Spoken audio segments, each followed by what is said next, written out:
बिस्मिल्लाहिर्रहमानिर्रहीम। अस्सलाम वालेकुम रहमतुल्लाहि व बरकातुहू। नाजरीन, आज पाकिस्तान में जनूबी पंजाब के ज़िला बहावलपुर की तहसील हासनपुर के एक चक में किन्नू के एक बाग में घूम रहे थे तो अचानक एक ऐसे पौधे पे नज़र पड़ी जिसका फल हम सब ने खाया तो ज़रूर होगा, मगर इसका पौधा 90% लोग पहली बार देखेंगे। तो नाजरीन, इसका नाम है करोंदा, मगर मुख्तलिफ इलाकों में इसका नाम मुख्तलिफ हो सकता है। इसका अचार भी बनाया जाता है और मरब्बा बना के मीठे चावलों की देग में भी डाला जाता है।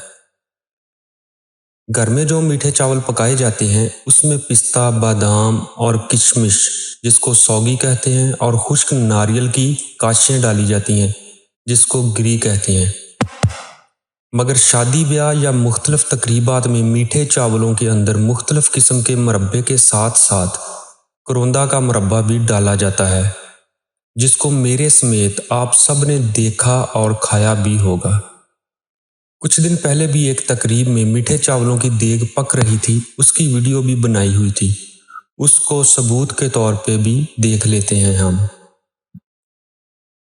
चावलों के ऊपर डालने से पहले इसको दूसरे मरब्बों के साथ कुछ देर पानी में भिगो के रखते हैं और जब चावल बिल्कुल पक कर तैयार हो जाते हैं तो फिर चावलों के ऊपर डाल दिया जाता है।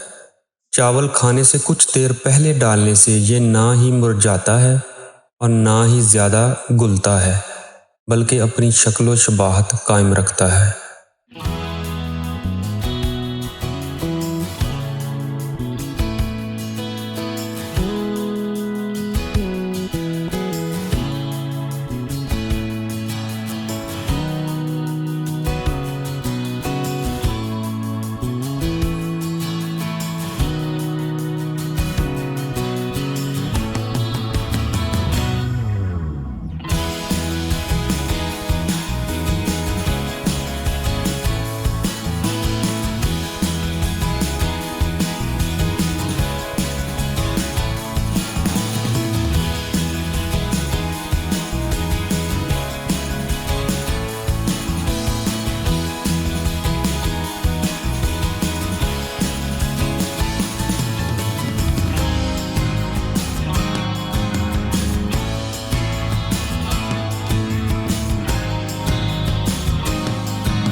अगर आपने अभी तक हमारे चैनल को सब्सक्राइब नहीं किया तो चैनल को सब्सक्राइब करके घंटी के बटन को दबा के ऑल नोटिफिकेशन को ऑन कर लें, ताकि जैसे ही अगली वीडियो आए तो आपको फ़ौरन पता चल जाए। हमारे साथ जुड़े रहने और तावन करने का शुक्रिया।